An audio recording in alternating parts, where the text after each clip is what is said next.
Good morning. This is the first segment of section 4.3. Before we get started here, I want to talk a little bit about some big ideas. First off, this section is going to discuss the graphs of tangent and cotangent, which I'm going to remind you of some things that happen from some college algebra material involving rational functions. But we've already kind of looked at all the basic modifications to the graph of a function. We have both the translations, which we discussed in 4.2, and the transformations, which we discussed in 4.1. Now, of those two classes, the transformations are really the ones that people struggle with. And I think it's because when you're looking at polynomials, it's hard to really tell the difference between them. But when you have trigonometric functions that have multiple zeros, the difference is very stark between a horizontal stretch and shrink, which is represented by the letter B, and a vertical stretch or shrink, which is represented by the letter A.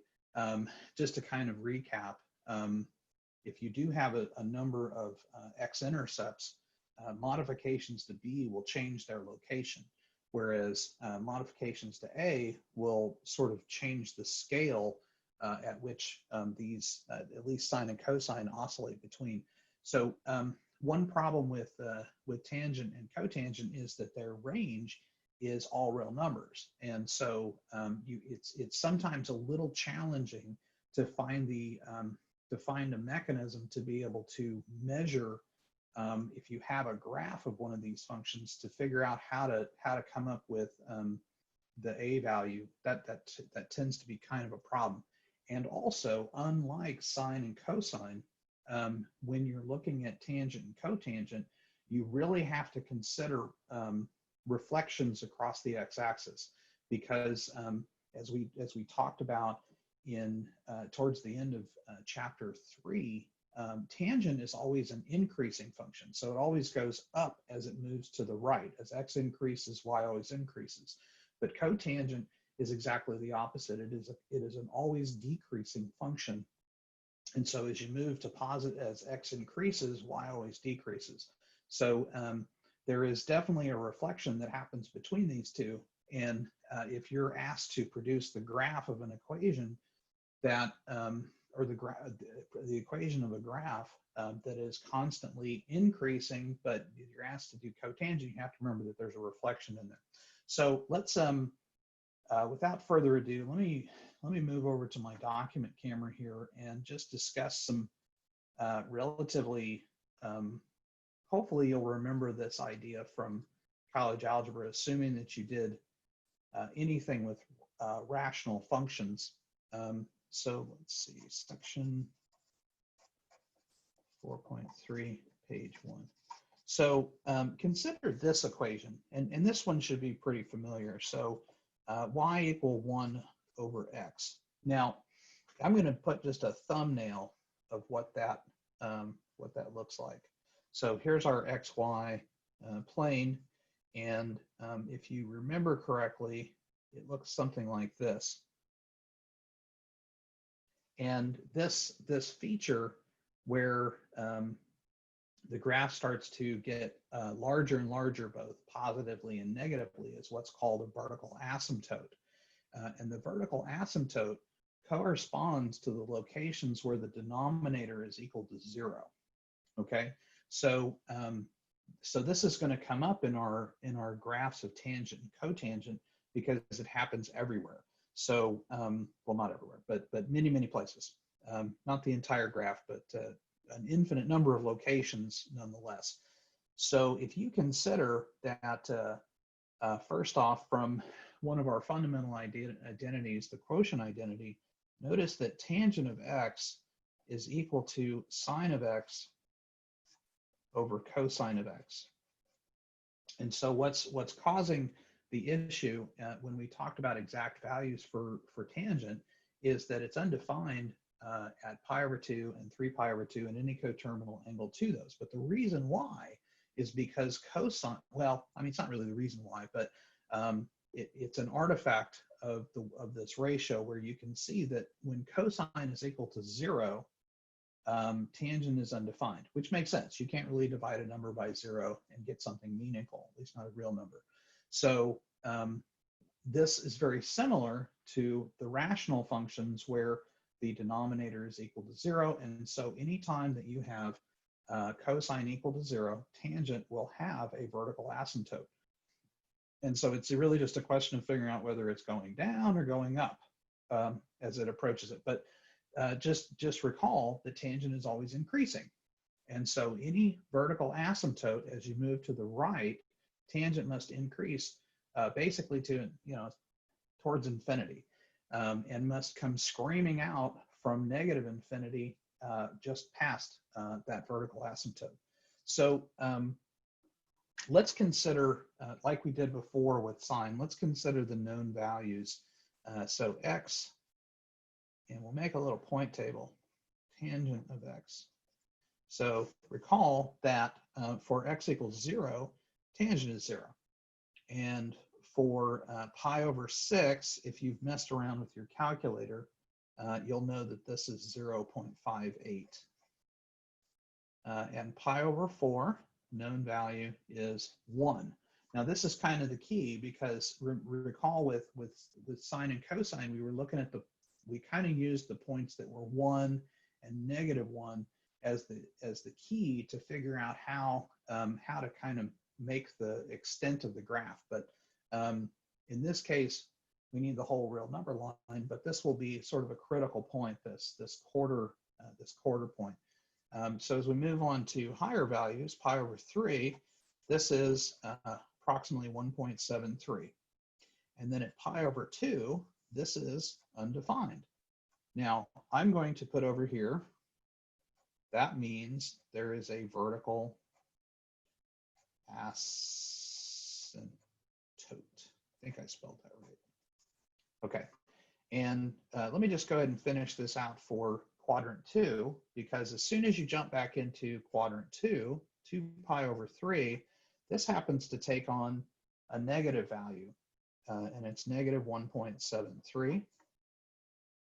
As you go to 3 pi over 4, has a value of -1, and 5 pi over 6 has a value of negative 0.58, and finally at pi, it has a value of 0. Now, if you recall, at this point, it will repeat. It will now, for 7 pi over 6, it will be 0.58. For 7 pi over 4, or sorry, 5 pi over 4, it will be 1. For 4/3 pi, it will be 1.73. And then at 3 pi over 2, it will again be undefined, which is a vertical asymptote. And then subsequently in quadrant 4, it will repeat this pattern as well, so that when you get to 2 pi, it's back to 0. So what this is telling us is that this is a full period. Between 0 and pi is a full period. So just sort of as an aside, note the period, sort of what we call the normal period, if you will.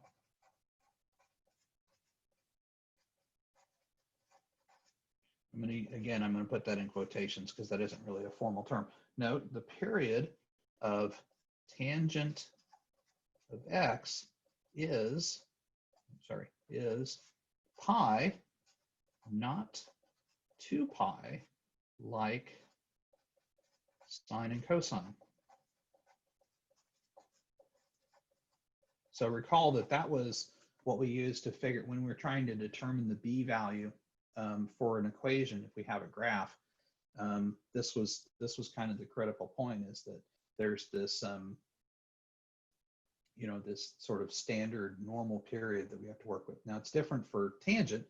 It's actually pi, and it happens to also be the same case, for cotangent.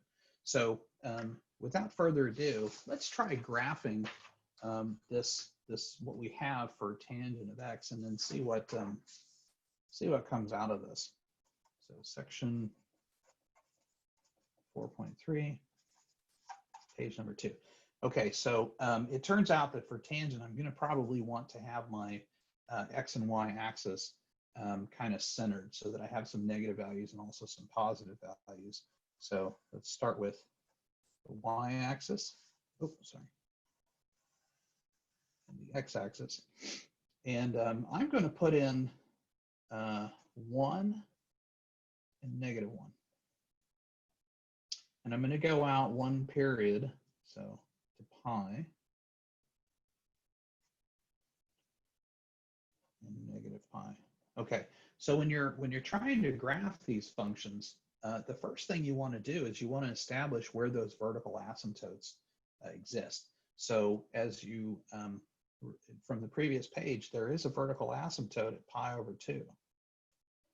And so I'm going to just start by drawing this sort of dashed line through pi over 2 to indicate that this is a vertical asymptote. And then it also happens at -pi over 2. So again, I'll have a little dashed line that goes through -pi over 2. Okay, now looking at the points that we determined, we had the origin is part of the graph, and I'm going to just kind of skip over the intermediate points because the only one that's really important is pi over 4, and maybe 3 pi over 4. We can pretty much ignore what happens at pi over 6 and pi over 3. So at pi over 4, it's actually equal to 1. And it's constantly increasing, and it's butting up against this vertical asymptote. So the indication of what happens at this point is pretty clear. It just keeps rocketing up as we move to the right. Similarly, if we go to 3 pi over 4, we're actually here at -1, and at pi it's back to 0. And so as we look at the behavior of sort of this side of the vertical asymptote, it has to move this way. And similarly, okay. So now this is a full period, and we'll have a repetition right over here. So if we kind of fill in the gaps for negative values, and again, I'm not a great artist here. I haven't got everything to scale. But there we have 2 periods of tangent. So let's look at kind of the salient features. All right, first off, if we had a graph that was not sort of tangent of x, and I'll go ahead and label this, then whatever the distance is between vertical asymptotes, this is the easiest way to determine the period. So for this one, the distance between vertical asymptotes is p naught. And the distance from, there's this point where you have sort of the graph is curving upward with what is called positive curvature. It's kind of a technical term you may have not heard, but it has this sort of increasing upwards. And then on this side, it actually has what's called curvature downwards. So this point right in the middle, it actually changes from down to up. And that's kind of a critical point. So this point, and notice that this point also happens to correspond to the normal origin. So when you're trying to take a graph of tangent and take a graph and produce an equation, the first thing you're going to look for is where this, at least one of these reflection points occurred. And that will, as you recall from our work with sine and cosine, that actually is the coordinate of that point is the value of c and d. So the x coordinate is c. Now there are other options because this could also be c, as could this one, but the d value will be set. And it is customary to use the least positive c value when producing a graph, but there are other options. So let's try let's take a minute and draw a tangent function on a graph, or we'll graph it and then try to produce the equation for it. So let's start by drawing the tangent, and then I'll put some axes in there. So let's, I'm going to start with my vertical asymptotes.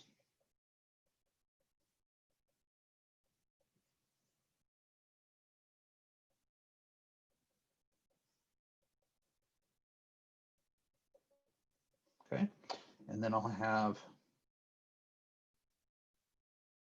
let me just, to make it a little, sometimes you lose things in the graph if you don't make it somewhat precise. So I'm going to go ahead and put those reflection points and those quarter points in,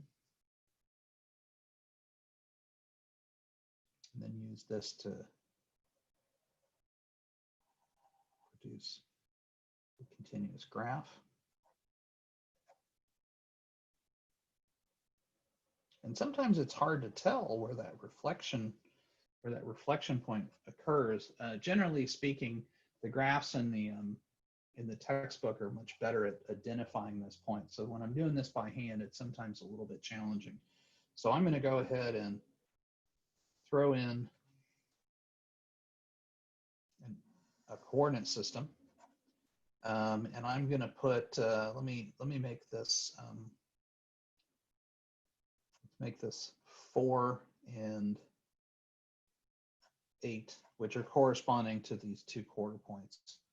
And then I'll set this first vertical asymptote at pi over 6, and the second one at pi over 3. So if we add this is the difference between these two is half pi. So if I add half a pi to this one, let's see, that's 3 additional sixths. Let's see, so 2, so 2 more. I believe we're at 5 pi over 6. Let me just make sure I did that right. So if I add, oh, I'm sorry, this should be pi over 2.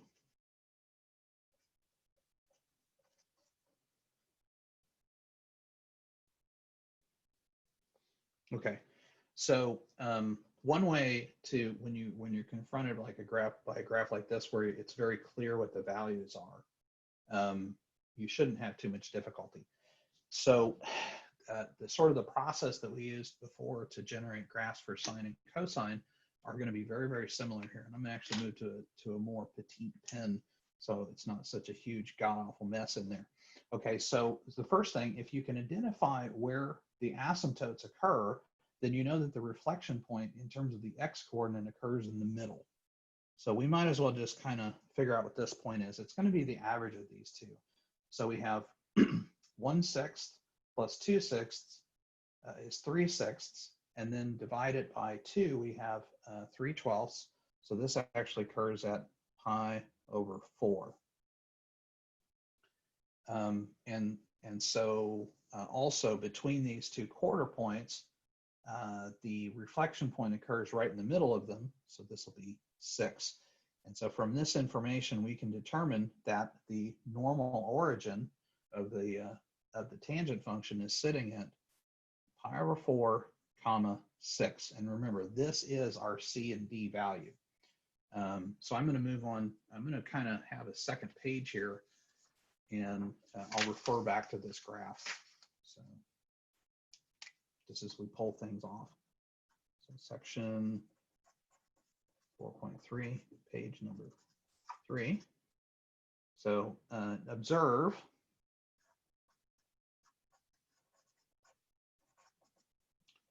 C comma D, just from what we just determined there,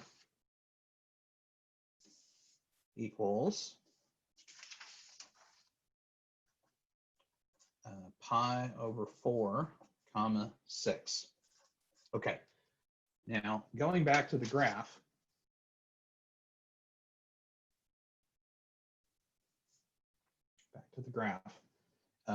recall that I said previously that for the regular tangent function, the distance between successive vertical asymptotes is actually the standard period. Now, for one that maybe has a different period, it is the distance between these two is in fact the period of this graph. So note that the sort of distance between the first vertical asymptote and the second one is the difference.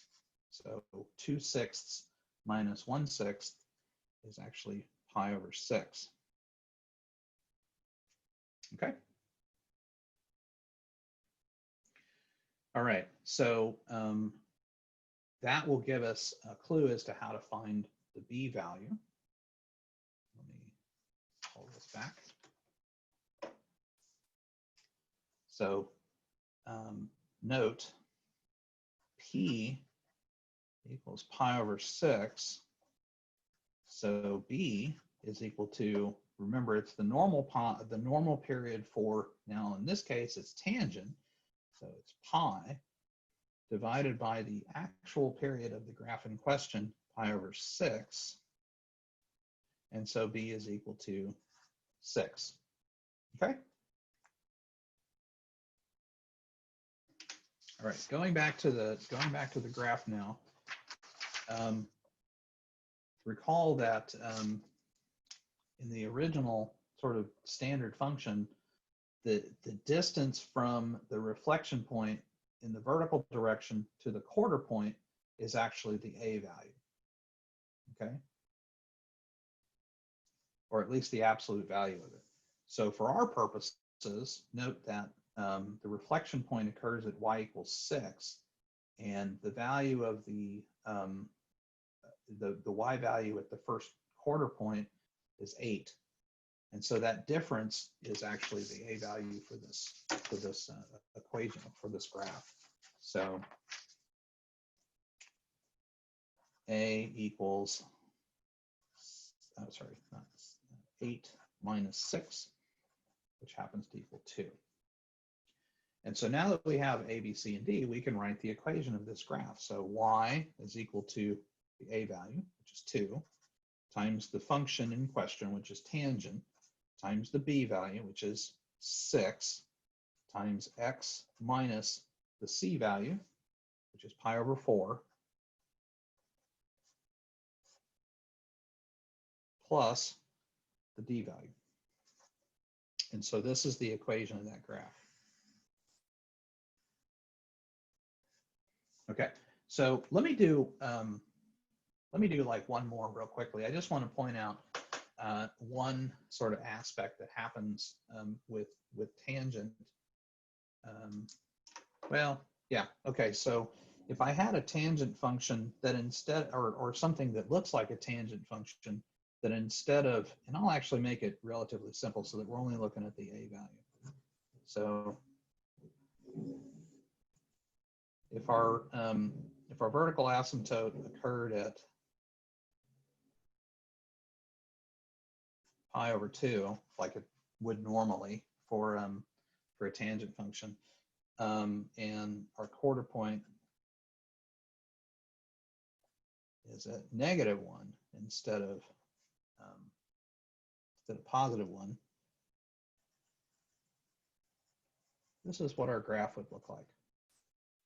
And then over here in this quadrant, it would actually go up. So for this situation, note that the difference between where the reflection point and the quarter point occur is the distance is 1, but notice that the graph is decreasing. This is a reflection. So in this particular case, you can actually determine, based on whether the graph is increasing or decreasing, whether or not A is positive or negative. And remember, when we were working with sine and cosine, I said two things. I said, first, you don't want your B values to be negative ever, and that's still true. But you also, for sine and cosine, you try very diligently to have A values that are always positive as well. Sometimes that is inevitable with tangent, that you'll have negatives. So I'll just say, note, in this case, A is less than 0 because the function is decreasing.